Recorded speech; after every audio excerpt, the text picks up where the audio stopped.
All right, guys, I am so excited and thank you guys so much for tuning in to Silent Voices YouTube channel. If this is your first time coming, let me first introduce myself. My name is Rita Stevens. I'm the founder of Silent Voices, and what we do is we provide advocacy and support for special needs children. And today we are joined by none other than Michelle Ross, and she is the founder of Elevated Hope. And so, before we kind of get into the conversation, I would love for you to just give a brief overview of what you do and your why. Absolutely. Thanks for having me. Thanks for giving me the opportunity to do this. It's very appreciated. So my name is Michelle Ross. I am the founder of Elevated Hope. As you said, 8 years ago, my daughter was born at 27 weeks, and she stayed in the hospital for about 127 days. And the NICU was very challenging. I was looking for the support that I could for myself. My daughter was well taken care of. The medical team was on top of everything. But me as a parent, I was lost Mm. and I needed the support. So I had social workers come to me, help me and everything, but I needed to be in a position where I wanted to see a parent who had gone through it Mm. and who could guide me through the process. So I didn't get that at that time. So then I realized this is something that's needed because I was talking to other moms and other moms besides ourselves, there was nobody else to go to, right? So that's why the Elevated Hope came about. I made it official as a coaching business a little over a year ago. But I've been doing this for about 8 years, helping parents, and NICU and navigating the NICU and just giving them the balance that they need when they're going through this challenging time. Yeah. And what better place to come from than a parent that's actually gone through it? We Exactly. understand it way different than people who've never gone through it. That's right. That's Yeah, right. yeah. It Nobody breaks. around me could understand what I was going through. Yeah, absolutely. And we find that a lot too, I think, in this space where, even our friends might have been longtime friends, but they just don't understand because they haven't experienced it. And so it's amazing, I think, to have one, a parent that's providing a service, but also a parent that's going through it yourself. So you understand where people are. What do you think has been like one of the most misunderstood things when it comes to NICU stays and the information that parents do or do not get? Oh, where do I begin with that? I had to shrink it down a little bit and think about that. Just pick the top But one. right? So the first thing is, first of all, even as a parent, even if you feel prepared, because you've had parents who know that they might end up in the NICU, so they give them all this, the tour, they go to the tour, they do all these things. But once you get to that position, you don't understand the overwhelmed feeling that's going to happen to yourself. You don't understand all the medical words that are going flipping around from doctors to nurses to everything, and you don't understand what's happening. We as parents, we never prepare for that. As much as you think you are, Yeah. you're not prepared for that until you are in that position. So the misconception is that, you think that, okay, I'm ready because, my doctor walked me through this. This is a possibility for me and my child. And once we get to the NICU, I'll be able to pick it up here and there. But it's Hmm. never the case. It's never the case. And the other misconception as well is going home, right? When you go home, you've been accustomed to having the nursing team, the medical team around you, and once you go home, most of the time you get a binder that tells you this is what you need to do when you get home. Call the doctor for the next follow-up. But realizing when you get home that it's much more than that. Yeah. And again, mentally, you were not prepared, Yeah. because you were accustomed to having everybody around you help you out. I mean, you could go use the washroom and you know that your child is taken care of by the Hmm. nurse, right? If Hmm. anything happens, they're there. Now you're Yeah. home, you have lost all of that and you panic as a parent. That's just the reality. You panic. For myself, my daughter, I didn't sleep for 2 weeks when my daughter came home because I Yeah. kept waking up and waking her up just to make sure that she was breathing. Yeah. And I mean, and I think that is a definitely a misconception, regardless of where the kids are, but especially with the NICU, they're going home. You're like, yay, Yes, they're going home. But as yes, parents, we're like, going yes. home. What do I do? I don't know what to do. And it's Yeah. it's it's double, right? Because when you're in the NICU, you can't wait for your child to come home. Usually that's the same thing. When is my child coming home? And that's a question that as parents, you ask a lot. When is my child coming home? And then when they tell you, well, they're coming home tomorrow, then you're like, oh, they can come home tomorrow, Yeah, I'm not right? ready. I'm not ready. Absolutely. Yeah. What do you feel like is maybe, we talked about that not being ready for that Mhm. change. So Mhm. what do you feel like is the most significant mindset shift that parents have to overcome? Maybe when it's time for the child to come home, or maybe it's once they've been at home for a while. What do you think is that big mindset shift that we have to have? Fear and anxiety. That's what drives us in there. Fear and anxiety. A lot of fear because obviously your child is fighting for their lives. Yeah. You don't know what tomorrow brings, and you are in a fight and flight mode just Mm-hmm. because of that. Some days are good, some days are not good. Anxiety, obviously, that brings anxiety. That fear brings anxiety for yourself, and that's Mm-hmm. why a lot of parents, as you know yourself, will have PTSD from just going through that Yeah. NICU challenge, right? So it's getting to that point where you decide as a parent that you have to shift that fear and turn it into a hope for your child. And I tell this to my parents because it's not easy. No. Been there. It's not easy, but to also understand that fear also affect how your child development is going to happen, right? Because Mm-hmm. if you come from that space and you cannot get out of it, it also determines the trajectory of your child's future. Mm-hmm. They feed I, off of that. I think you make a really good point with that too, because I know for myself, there are lots of things that we did not do or things that maybe we hesitated on because of fear. And we're not saying at all that parents, that is not valid. It is Oh very no, it's valid, totally right? valid. Yes. It's very valid. But what we're Mhm. saying is that, and I think what you're saying, please correct me if I'm wrong, but I think what she's saying is that when you operate in fear, you can also miss opportunities for your child's development because you're Absolutely. more focused on the fear of something Fear. happening That's correct. versus focusing on the opportunity that may be right in front of you in order for your child to develop. That's correct. That's So correct. that's really important. It is very Yes. important to acknowledge the fear, Mhm. but you can't sit in the fear. That's what I You would say. can sit in that's right. And also with that comes the advocacy, right? A lot Mhm. of parents do know because they're fearful. Mhm. They don't want to ask the right question. They're Mhm. scared that maybe it's not the right time. Mhm. The medical staff is too busy taking care of my child. I Mhm. can't ask those questions. Or they ask the question and it happens where the medical staff is too busy. They'll give them something that they don't understand. Yeah. So all of these things again comes from the fear of not being able to just say, okay, you know what, stop the medical staff and just say, I didn't understand what you told me. My daughter had a PDA.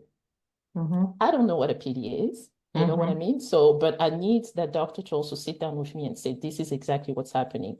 But I have to bring that courage out to be able Yes. to go there because the medical staff is not going to know that you don't know. They're busy, right? They're Mhm. doing the best that they can to take care of your child. So they're busy. And so you have to put yourself in that position of overcoming that so that you'll be able to be in a position where you understand what's happening with your child. And this is also what's going to help you to go from one space to another in the sense of preparing yourself also for home, even in the NICU. I mean, all of that, all the trajectory starts with Mhm.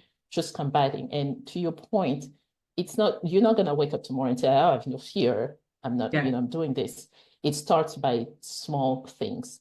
right? Mm-hmm. Like I say, ask one question. If you don't understand, keep asking. You'll start realizing that the more you ask, the more you start getting more involved in your child's care inside the NICU. Mm-hmm. All of that is going to start peeling off because you're going to start realizing, oh, okay, I can do this. Mm-hmm. I can do that, and I can also, participate here. I can, help my child do this, and you get to know what's happening with your child in the NICU, and that prepares you for the transition also going home. Absolutely. And as you were talking, something that popped in my head was there's a saying that people say all the time. They say knowledge is power, right? That's But I right. think that knowledge in this space is empowering.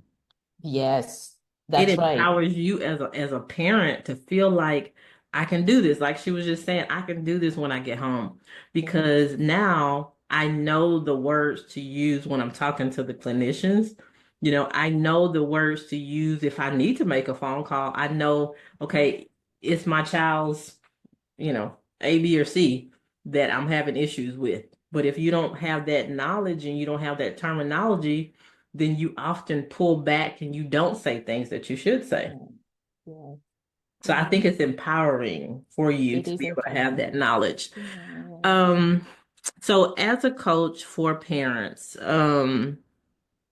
what are some of the most significant changes that maybe you just noticed? Not even that they've said to you, but you've noticed it in them after just interacting with you and you being their coach to help guide them through the process. And for those of you who don't know what a coach is, it's really somebody who's already gone through it and they're just walking with you. That's right. Making Exactly. it, That's right. making sure you don't Yes. have the same mistakes that maybe they had along the way or lessons learned. So that's what she's doing, Yes. walking with you.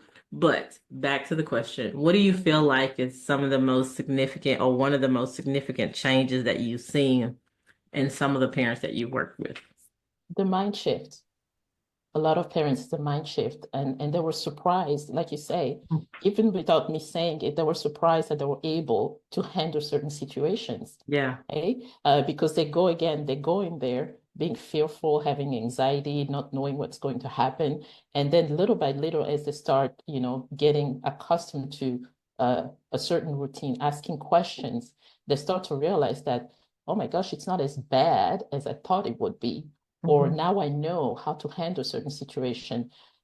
Just an example, one of my parents, when her child was in the hospital at the time, um, she was in the room and the baby's heart starting to go down. So the alarm went off. But because she knew her numbers, because she's been asking questions, she's been talking to the nurses, she's been attending the rounds when the doctor go around, And you can do he that. knew that's right, right? So it wasn't what the first time she got into the NICU, she was panicking. As soon as the monitor went out, she was just in a state of panic. But Mhm. after a while, she said, Michelle, I saw the number and I'm like, yeah, it's going down, but it's not as bad as I would have thought back 3 months ago when I was there, right? Yeah. So those changes and to become resilient, to be more courageous, to Yeah. get out of your shell, so to speak, right? To be able to just handle situations, and that's what's been the most significant that I've seen my parents do, and that's what makes me happy because Yeah. that's what I want to see. I Yeah. want to see that you came from that space and you are now able to look at your child. And that, like I said, that gives you hope because you're like, oh, yeah, I know what this is. Yeah. I know I can handle this. Now, I'm not saying that you become an expert and a doctor. I'm not saying that. What I'm Right. saying is that you're able to handle situations better than before, before you went through the whole You know, a situation, journey. whatever that Yes, situation is. situation. Yes. Yeah. And So I think that's that's the big huge. change that I've seen. That's Yes, that's that is huge huge. because, you know, if you're watching this and you have a special needs child, then you will know that it is a huge mind shift that happens. And oftentimes, I was one of those people that now I can talk to a tree. I can talk to anybody, right? But Yes. I wasn't as bold in my Mm, conversation. I was a mm, little bit timid. mhm, And sometimes, I don't want to bother people, kind of like what you're Mhm. saying. Sometimes you don't Mhm. want to ask the question because they're busy. But in this space, it pulls it out of you.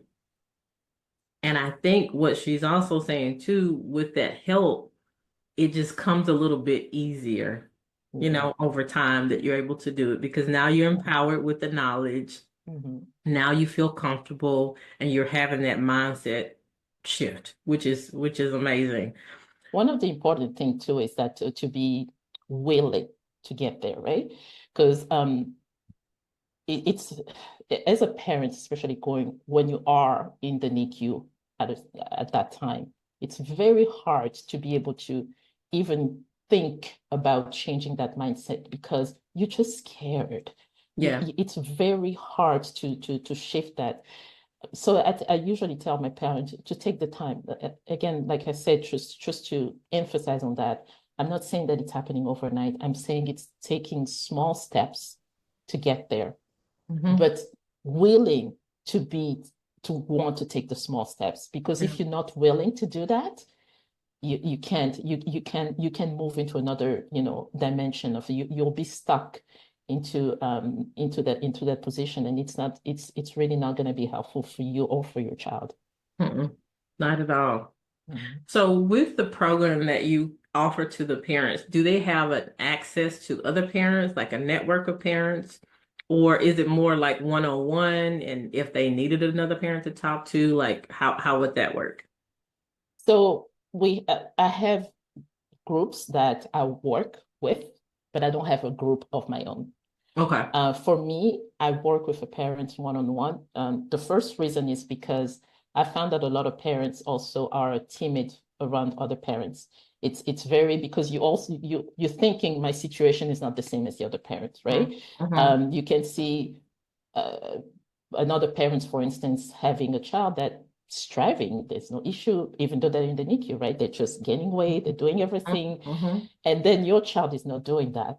So when I put parents together, there's a little bit of setback that some parents they're not willing to share because they're feeling like, well, my child's not doing as well, or my child's not doing as bad, and I'm not ready to open up. That's why I take the one-on-one coaching better.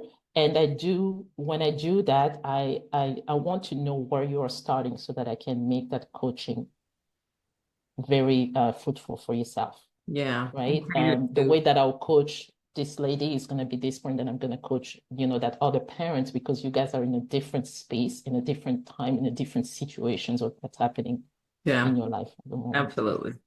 And I will, this is just Rita's nugget that I'm adding here. I think that what you just said is so true. We all have felt like we're the only ones and that our situation is so different. Even though we do often see kids with the same diagnosis responding totally different. Mhm. Um, but I encourage you as a parent to not allow that to prevent you from talking to another parent That's correct. because that parent, they understand the struggle and Mhm. you guys can support each other. That's correct. So I definitely encourage that. And I do think what you just said, how you cater the coaching based on what that parent Mhm. needs. Because there is no one size fits all in There this space. isn't. And everybody brings their own set of emotions and feelings about it for a Mhm. number of reasons. It could be your background, it could be the experiences you've already had, could be a number of things. So I think that that's really good that you do is catered to what that particular parent needs. And Rita, to just to add up to that, there's a lot of information as far as a nonprofit organization who works with premature babies that I work Mhm. with, right? Or NICU parents. So there's a lot of resources and places that you can go to that where parents go to get them and to talk and to have these group sessions. Mm. So the reason why I wanted to do this coaching is because like I just said, I couldn't find a place where I could just talk about my situation, right? Yes. Without being in a group setting Mm-hmm. where you'll ask a question, you'll say, oh, my baby was born at such an age, they're going through this, and every parent's kind of chipping in, oh yeah, my parents did, my child did this too, and this was the outcome. It's Mm-hmm. great because you get the encouragement, but like to your point, everybody's different, every child is different. So when you're telling me that, I'm asking this question in a group setting about something that my child is going through, and somebody's coming back and say, oh, don't worry about it because, my child after 2 weeks, they were fine. But then 4 weeks in, your And child's your not child fine. is not okay. Yeah. And that can create more anxiety That's correct. and confusion. And, Mm-hmm. the list goes on and on and on.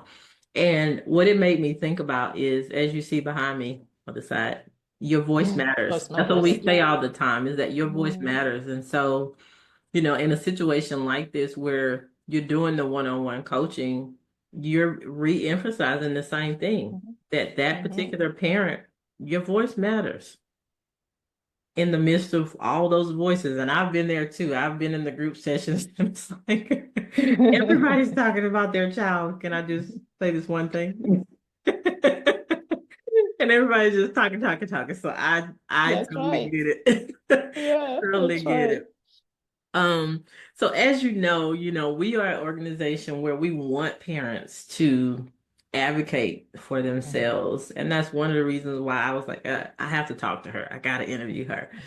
But what is one thing outside of, you know, asking the question in the Mm-hmm. NICU or asking the question of the physician, is there that one little nugget that you would share just to help a parent better advocate for their child that you just would love to share? Just something that comes at the top of Well, like I said, to be honest, it's also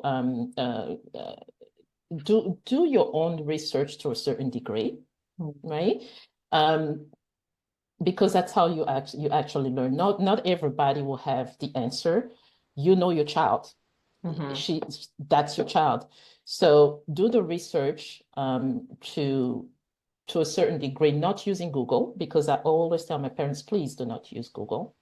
The reason being is that Dr. Google will not give you a good diagnosis for your child future. Yeah. It just won't.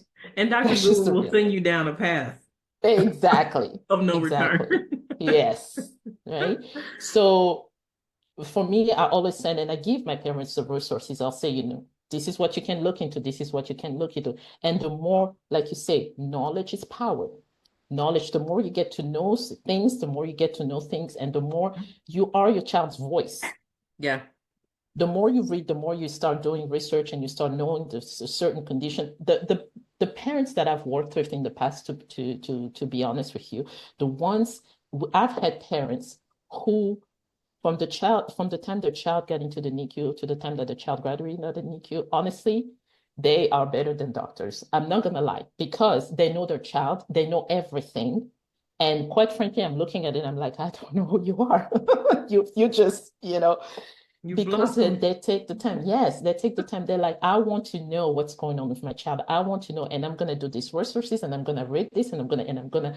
It's at the end of the day, Rita, no matter how you put it, is asking the question and getting yourself more knowledgeable about your current situation. Yeah. That's how you advocate.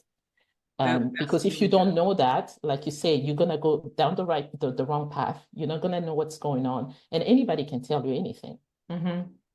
And the thing about it is too, as a parent, that I've been in a space where I trusted people to know things, Mm, right?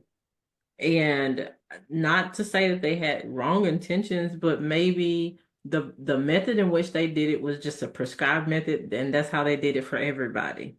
But mm, as we just said, every child is different, even with the mm, same diagnosis. mm. So that's why it's so important what she's emphasizing is your child and don't allow anyone to make you feel that you don't know your child Don't.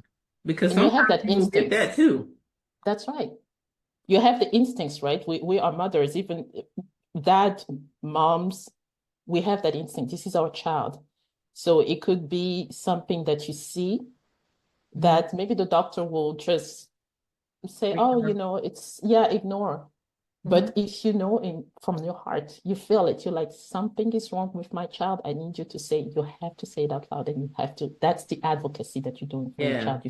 You're speaking for your child, because if you don't, then again, you're going down the right path. Because, as much as I love my medical team, I work with them closely. I love them, but there's just too many babies, right? There's just too many babies, and you gave birth to that child. That's she's yours, he's yours.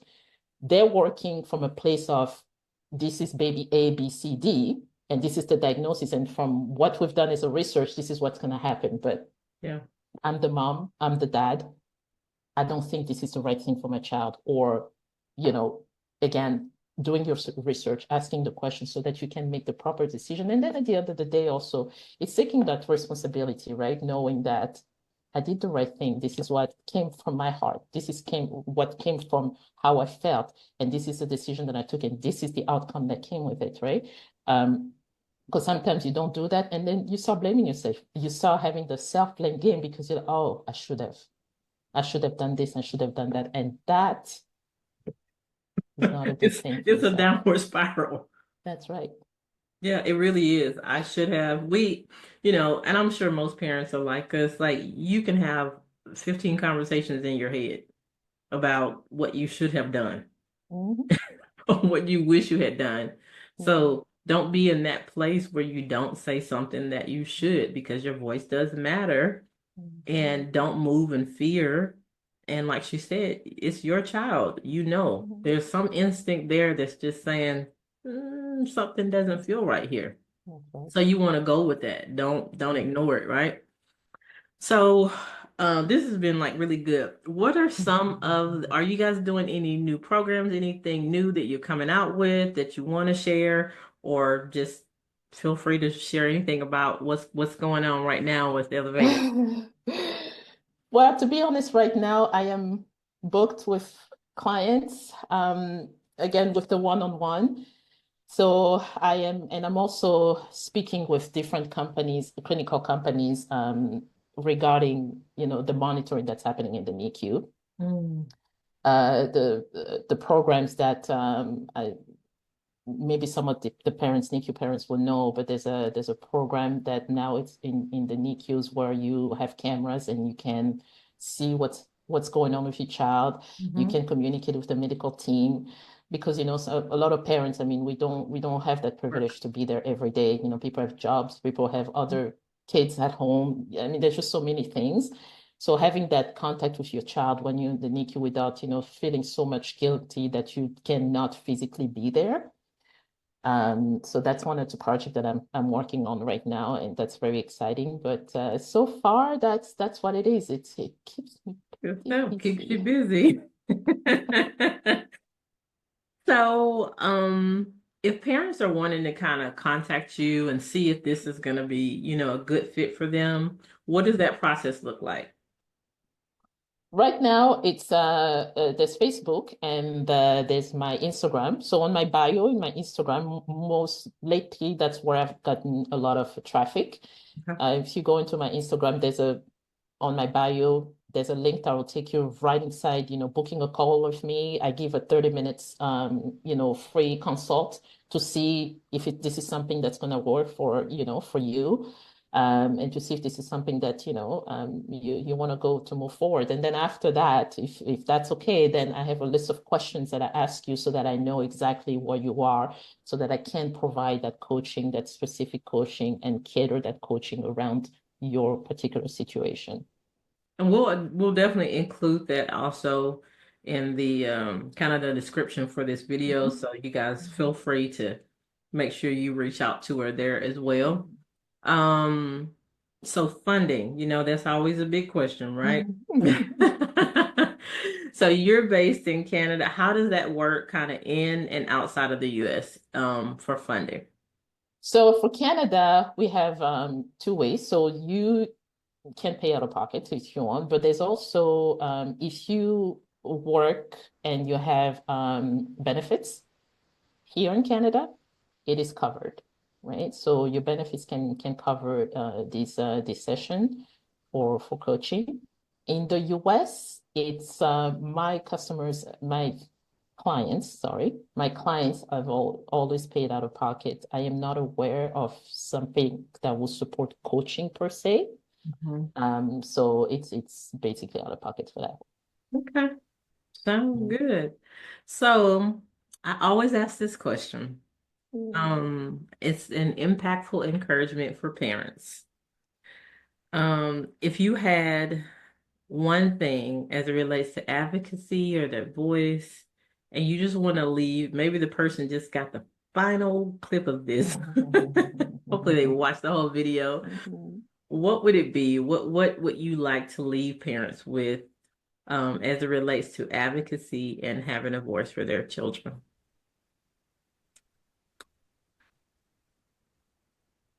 When you had that child, when God gave you that child, I'm going to speak from a faith perspective. When God gave you that child, He knew that you'll be able to take care of it. So with that, you have all the tools. Don't let anything blindside you. Don't let anything take you down. You have the tools. You can do it. And I always tell my parents, you can do it. Take your time, but you can do it. Don't let fear guide you. Know that now that you have that baby into your hands and that child with you, you're ready. You can do it. You Can do definitely it. can do it. So that's just it's simple, to be honest. It's simple. Um, I think there's a lot of time where we're overthinking. Oh my gosh, that child is here. You can do it. Mhm. If you weren't ready, there's a lot of things that will happen. You are ready. That Yeah. child is here. That child is striving. That child is ready to strive. That child is counting on you. Mm. You can do it. Yeah. Thank you so much for just thank you for the interview. I personally thank you, but Silent Voices thanks you and all the people that are going to view it. Thank you for living it out, but also being willing to be a service to other people that are going through the same thing. Mm, Oftentimes when we are in this space or you've been in the space and you are called to serve other people, you often wonder how.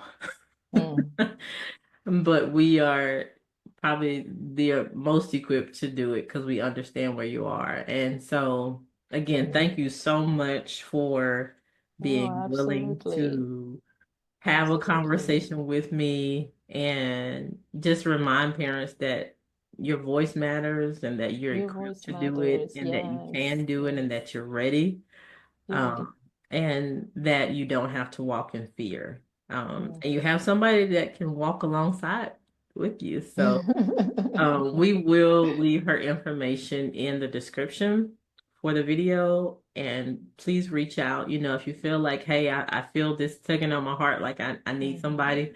And even if it's not you, but you know someone, then Yes, I encourage absolutely. you to Yes. to reach out and Yeah.